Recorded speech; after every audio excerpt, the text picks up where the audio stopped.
Today we're going to be looking at one of my favorite fighters, Shane Mosley, as we talk about leashing, circling, controlling our opponents, and avoiding getting knocked out. Now, very, very quick already.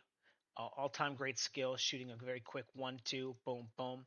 Very, very, very important, okay? Landing that shot, man, 7 seconds into the fight. Really good shot.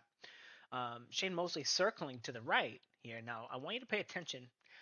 Shane Mosley having the same flaw here that Vernon Forrest does, right? Their left hand is not in a position where if someone were to just bust into a right hand right here, that they're going to be able to block it. Like we see here, when he gets controlled here with the shot to the body, there's no guard there for the right hand over his shoulder. So he's able to get him into this position, make him react, and then race him into this shot here. But as he pulls here and he gets down, we take a look at a lot of very, very big problems here, right? Taking a look at his legs here. He's not coiling his legs at all. He's not getting coiled. He's not choosing a side of the line. All big, huge flaws for blocking and getting away from straight right hands. But Shane Mosley having the same problem here as Vernon Forrest makes it to the front foot, back foot. He's going to lean to the front foot here. And once he makes it across the line, all he has to do is let his right hand go. And because Shane Mosley doesn't keep his left hand up, he doesn't have a way to interact with that shot. Now, this is really important because Shane Mosley is not leashing and controlling Vernon Forrest on the outside, right? We're going to, as we take a look at that, he just allows Vernon Forrest, as we see here, right, to be in range without interacting with him. Notice Shane Mosley in this beat here being reactive, telling Vernon Forrest, oh, maybe I'm happy with what I just got right there. You know, notice he also didn't look to parry the jab just in case it came on that beat as well, right? He looked to take a small step off. But he's not able to manage the space, right, or control any of the space between him and Vernon Forrest, right? Now, one of the reasons that he doesn't really want to do that, he doesn't really want to be scaring Vernon Forrest away because he thinks in his mind, okay, I'm just going to get him with the 1-2 again. Whoop, whoop. Anyway, right? Smashes him with that shot. Pretty good shot. Look at him, even look at him like, what's going on, man? Why didn't he go down right there? But again, take a look at that very, very quick 1-2 from Vernon Forrest. He's also always going to be in position to be throwing that punch at Shane Mosley as well. And Shane Mosley, as we can see, he's allowing Vernon Forrest to get that close to him. He doesn't have any tools out there.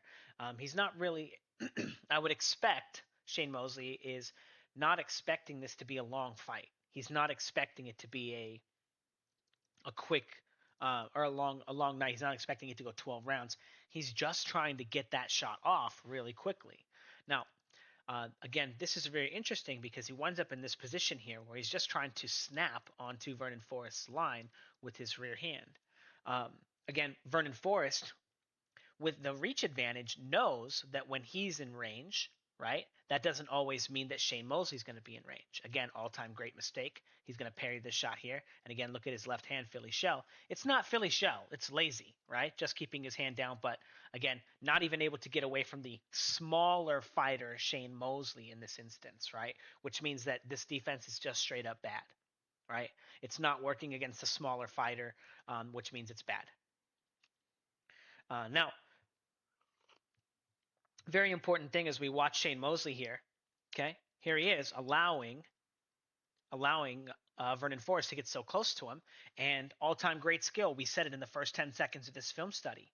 It's one of the most common moves that people at a high level are good at is stepping in with the one and then blasting a hard right hand. Look at Deontay Wilder, made an entire career out of being good at that one move, and look at Mikey Garcia, an entire career out of those two all-time great skills. And here, because Shane Mosley's not controlling any of the space, he's not feinting, he's not probing, he doesn't have an active guard, he's just relying on his feet, but also he thinks that he's the dangerous one. He thinks that he's the one that's in the driver's seat, right? So he's also got to allow Vernon Forrest to get close enough to him so that he can hit him, right? But he doesn't understand how to do this with a leash, with the feinting, with the probing. He's not really relying on any of that stuff. He's just allowing Vernon Forrest to be this close. And again, almost getting hit with a 1-2 right there. Even looked a little bit rocked, like it kind of hit him on the back of the neck, or I don't want to say the back of the neck, but low on the neck, right? But again, making it to this position, when Vernon Forrest makes it to this position, he could be throwing a straight right hand again. Look at that big hole from Shane Mosley. Just allowing him to cross his line like that.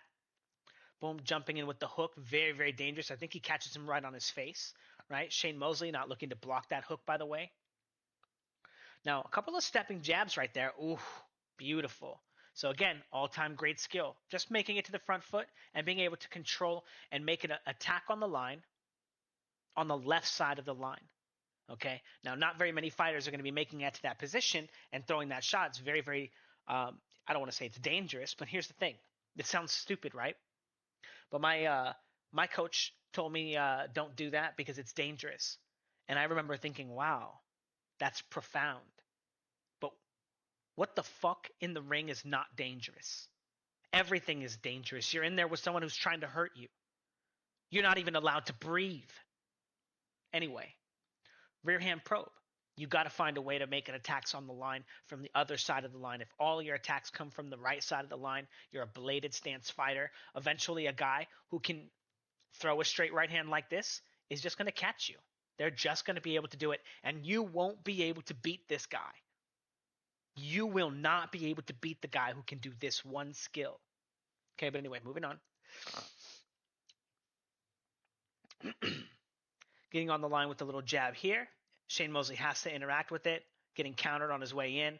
Now, is this the best reaction from Vernon Forrest, right? He's going to be throwing a left hook instead of doing a left block in this beat, and he still winds up getting hit. If he doesn't knock Shane Mosley out, he still gets hit, right?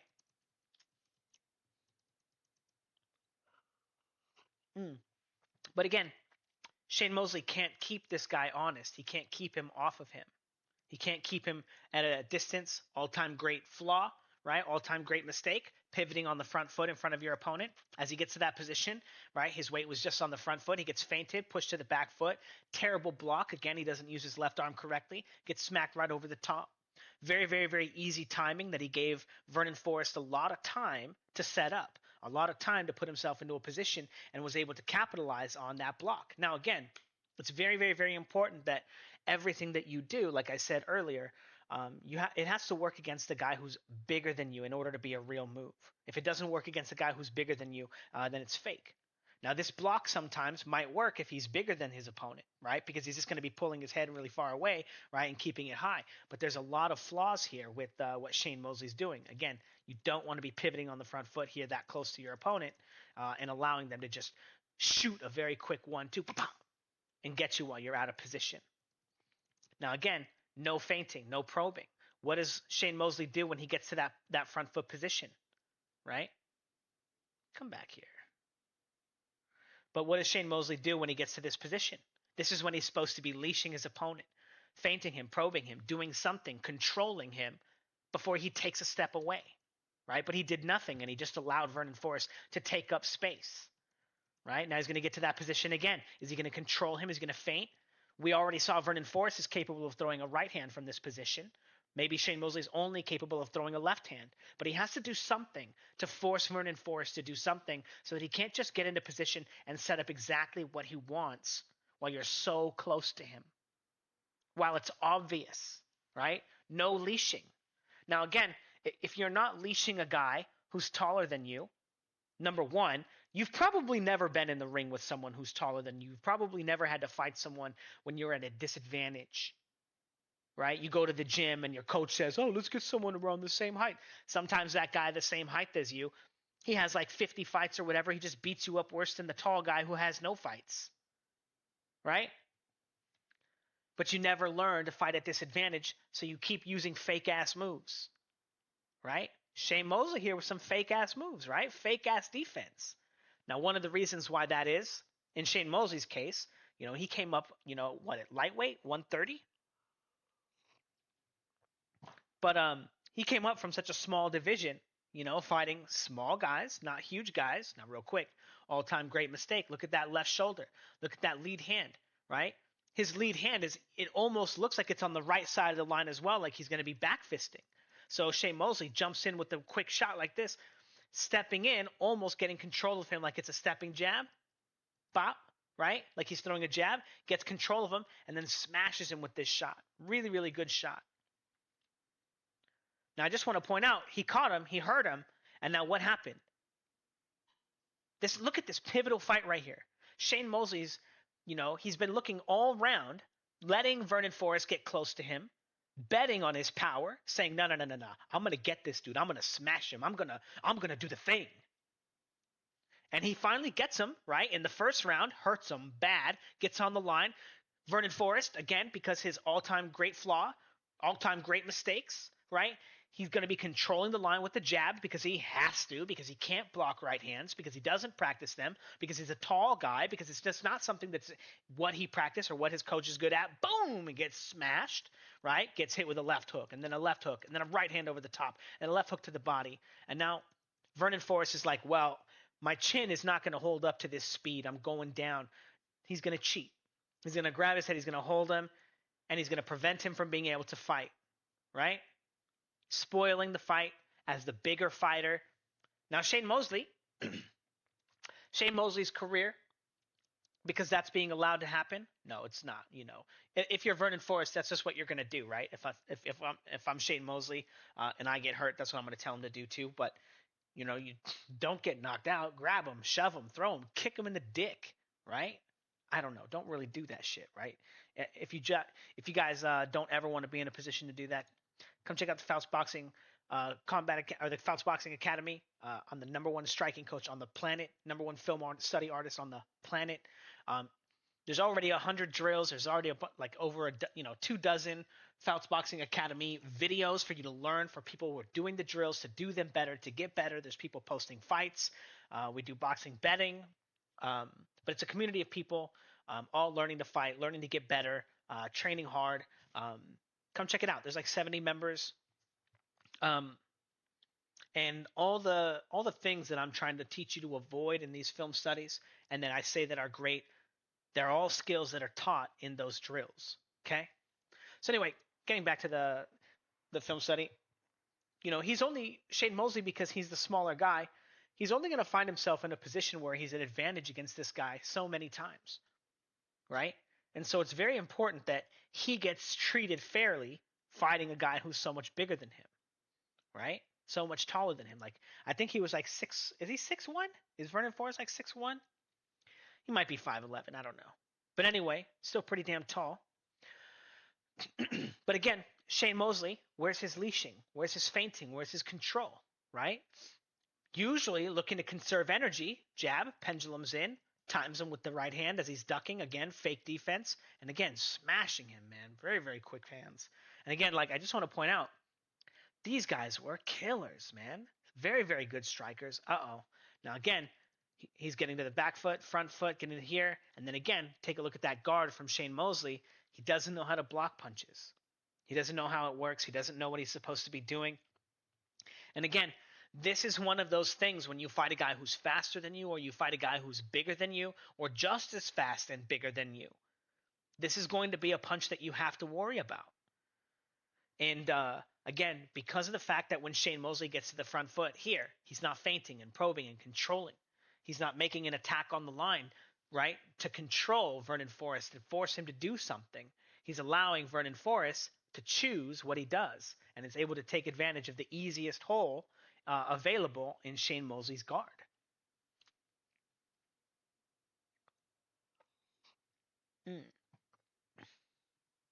All right, we got round 2 coming up. We're going to watch it a little bit quicker. I always say that, but now a little bit of active guard right there from Vernon Forrest, crossing and moving his head to the other side of the line. Now, saving all those attacks, right? Saving all of his snaps and his leashing for what? Trying to score, right? But he's not always going to be in position to score, right? There's Vernon Forrest using his active guard to cross the line again. Kind of jumps in and smashes his head on his head. Kind of super unfortunate, honestly. I'm not going to sit here and watch the whole thing. I think it does cut his head too.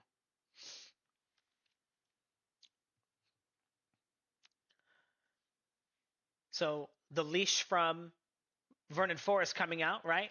Just touching his glove, right? Didn't even try to hit him, huh? And then coming in, letting him touch the glove, and then stealing a shot here, right? Vernon Forrest using his jab, controlling Shane Mosley, but Shane Mosley not really getting anything done with any of his work, right? Where's his leash now? When he gets to the front foot, where's his ability to control Vernon Forrest?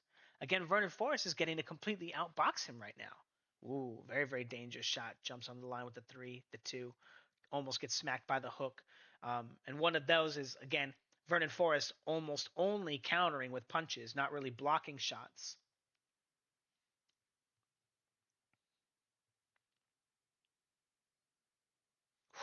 And again, no guard from Shane Mosley, doesn't block, right? And he's always in a position where he's so close, right? Because again, Shane Mosley is at disadvantage right now.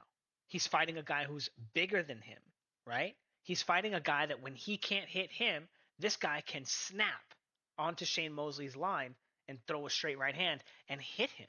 So if his guard is bad, he's always in position anytime Vernon Forrest wants to hit him, right? It's not easy.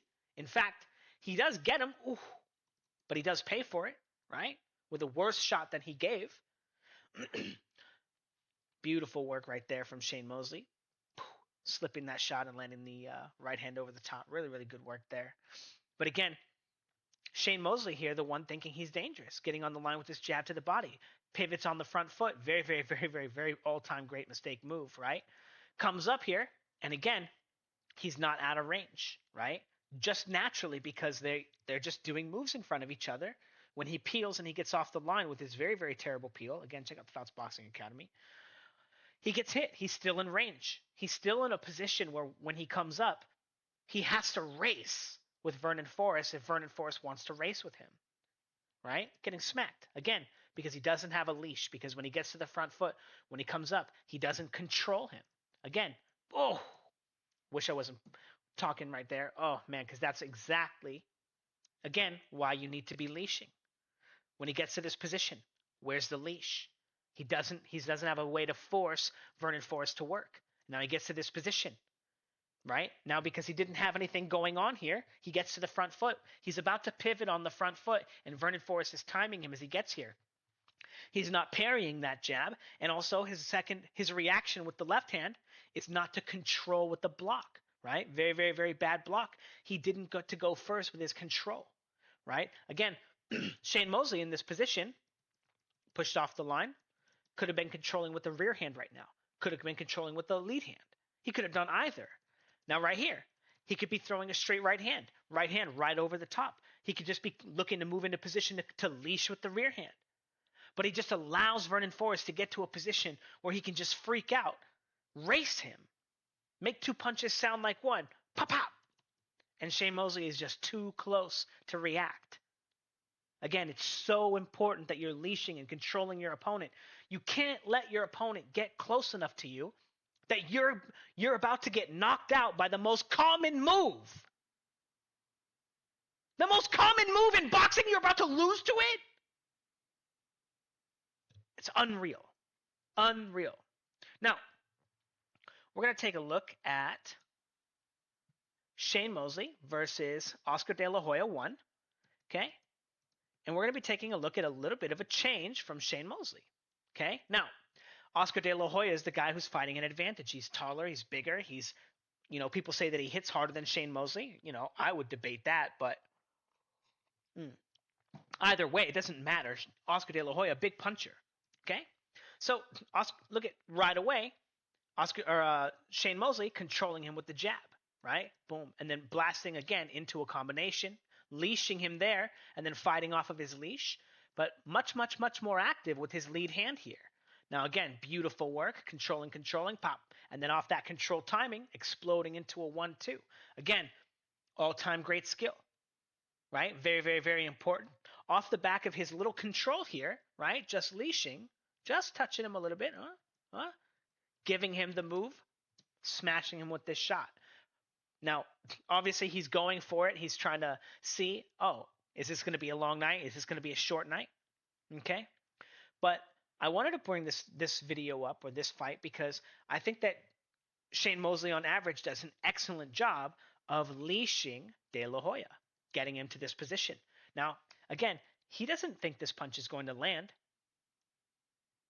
but Oscar De La Hoya doesn't know that. At any time, this movement, this tiny movement, could become a fast jab, a stepping jab that shoots a 2 behind it. Oscar De La Hoya has to interact with it somehow, right? And just this small change gives him the opportunity to outbox a taller fighter. But if you just let a taller fighter jump on your line and throw 1-2s, you're going to find yourself falling behind, right? Now, Shane Mosley, every time he touches the line with his lead hand, he can take a step to the left. He can take a step to the right. Or he could just throw a 2, right? Now, again, very, very poor post-punch defense. Check out the Fouts Boxing Academy. If you guys want to learn all the best ways post-punch defense, if you want to learn how to get off the line, how to peel, how to do A, B, C, how to do all the things that I'm criticizing these fighters for doing in a cohesive way. Okay? Again, none of the drills in my system work against each other. Everything is taught to blend everything, to teach you all the correct skills and all the best ways to learn how to fight, blah, blah, blah, blah, blah. Okay. Oh, also in the description, there's a power punching program to teach you how to throw your best punch and how to improve your best punch and to learn how punching power really works. It's a full straight through lesson with subtitles to teach you power punching. Okay, when people meet up with me in person, I charge them $100 an hour, and this is the lesson that I give them, the first lesson to teach them, and we go through them. They practice it. And you're going to get to see them grow. You're going to get to see them go through it. I'm going to teach them step by step, tell them what mistakes they're doing, blah, blah, blah, blah, blah. It's about a 40-minute lesson, and then there's a second video once you start getting good at that stuff in that video for some more advanced techniques on striking to help you improve your striking. Okay, and again, these techniques will teach you to do exactly what it is that Ryan Garcia does, exactly what it is that Tank Davis does, and all those great strikers. Okay, and teach you exactly how to prevent yourself from having brittle hands like Floyd Mayweather. Right, teach you what you're supposed to do with your hands to generate power, yada yada yada, all that stuff. And then again, exactly what I'm teaching you in that system goes exactly with what I teach you in the Fouts Boxing Academy. And all of the stuff goes together. The better you are at the striking program, the better you'll be able to do all the stuff in the academy. Okay, so check it out.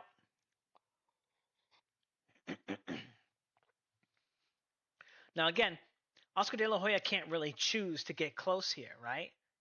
Touch, leash, and then boom, a second jab here, right? So many different options. And again, Oscar De La Hoya has to interact with the first one as if it's going to be a punch every single time. If he stops interacting with it, then just straight jabs like that wind up coming straight to his face. But all this allows Shane Mosley to circle and step around, right? While he rests, right? Because he doesn't want to be throwing his best 1-2 every 5 seconds, right? He's going to get tired. So he can find a way to get onto the line, right? You shouldn't be holding, right? But give you space to organize your fight plan and your fight strategy so that you can land meaningful shots, control your opponent when you don't want to, right? Step around them, right? Now, what I want to point out in this fight, right? Shane Mosley is, oh, beautiful shot. Little leaping hook right here, jumps under the line. Boom. Excellent. Doesn't wind up getting up any follow-up shots, but a really, really good shot.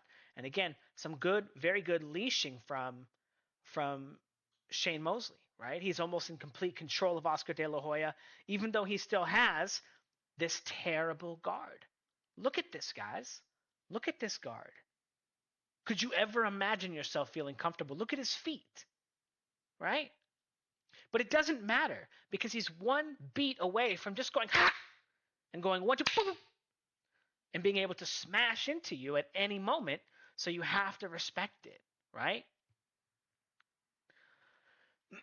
But he winds up being able to put himself very far ahead of Oscar De La Hoya here. Oscar De La Hoya not getting probes off, not getting any leashes off, not throwing any straight right hands over the top of the right side of the line fighter, Shane Mosley. Okay? Now, just as a little bonus here, we're going to watch a little bit of Shane Mosley versus De La Hoya 2. Now, the reason we're going to watch this is because, again, you can't just stand in front of your opponent. Okay? Now, even as the taller opponent, even as the taller fighter, you still want to follow all the rules. You still want to find all the ways that you can develop any type of advantage over your opponent by having an active guard, crossing the line, transitioning your weight, changing positions. And if you're not looking to find a way to generate an advantage, like we saw with Shane Mosley versus De La Hoya 1, if you guys watched that fight, and we are going to be watching that fight, um, um, you see that he's kind of coming straight forward. He's just coming straight forward. He spends the whole fight um, uh, challenging Shane Mosley on the line, right? He's done like a decent job of doing some stuff, like when he gets lucky enough to be on the line with Shane Mosley, of following up when he gets tied up, trying to punch him while he's tying up. But he gets basically thoroughly outboxed and dragged around the ring. He doesn't get any work done, challenging and walking into the leash, right? Just being leashed all around the ring. Shane Mosley's allowed to use his energy however he wants. Now, De La Hoya here is going to change his strategy. Okay, he's going to look to circle and step around Shane Mosley instead of challenging him on the line and allowing him to use his superior leashing and boxing ability. He's going to make Shane Mosley come to him, further utilizing his reach and his size, right? Not just trying to take an exact advantage, because again, what happened? Oh, beautiful. Now again, rear hand probe, right? Being able to fight from the left side of the line. Put yourself in a huge advantage against someone who's not only someone who's smaller than you, because that punch is always good against someone who's smaller than you, but someone especially who's not going to be crossing the line very much. And Shane Mosley doesn't cross the line very much. Tries to right there for a second, and then De La Hoya shoots that jab again. All-time great mistake, right? Doesn't bring his left hand with him. He keeps his left hand very low here. If De La Hoya was a right-handed fighter, he could smash that right hand right onto Shane Mosley's chin. But again, De La Hoya is going to do a really good job of making Shane Mosley follow him around, right? Look for advantages, crossing the line, changing positions, right? Instead of just straight up challenging him and moving straight forward, but making Shane Mosley move around with him, right? As Shane Mosley's coming forward, comes to this position, feinting. Now De La Hoya is going to make two punches sound like one. Pop, pop, right? It doesn't work, but he's in a much better position to start chaining and choosing those things against Mosley than off of Mosley's jab, right?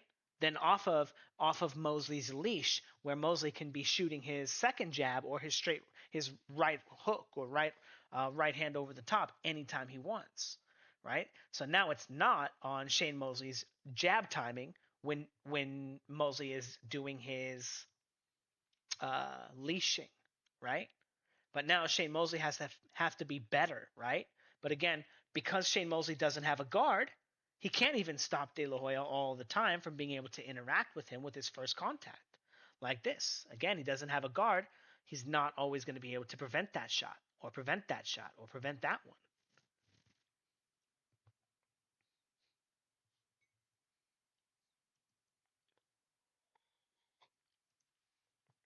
But as we see, Oscar De La Hoya, ooh,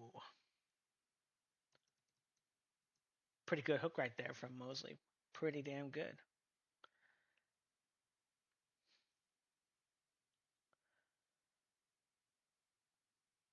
But as you can see, it's already a much different fight. Um, Now, we are going to be watching those fights and doing them on the Discord. I'm not sure if I'll be putting them on YouTube or not, um, but we are going to be watching them, doing like a little bit of Shane Mosley appreciation, because Shane Mosley is one of my favorite fighters. I loved watching him growing up as a kid. And, anytime you could watch him fight, it was just such a pleasure. An animal.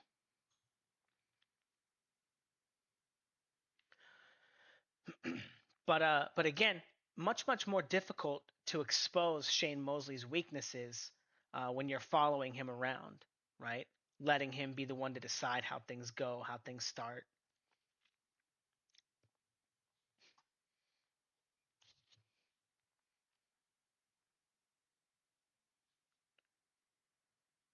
Um, but again, it's really important because you know the last little point. Vernon Forrest, he did get hit. He did get hurt against Shane Mosley. In a meaningful way. And you can just see how the margins in these fights are just not very. They're very thin between who wins and who loses. And it's very important that you understand all of the biggest mistakes that you can make, all of the most obvious and best ways to develop an advantage. And you have to be using your advantages at all times. Because again, the most common move is just a 1-2. And if somebody's good at putting a good 1-2 together, anytime you make a mistake, you're 1-1-2 away from losing, right? Anyway, don't forget to check out the Fouts Boxing Academy. It's about $13 a month, but it's semi-private coaching. But it's coaching. It's not just film study, but there's a lot of film study that we do on there.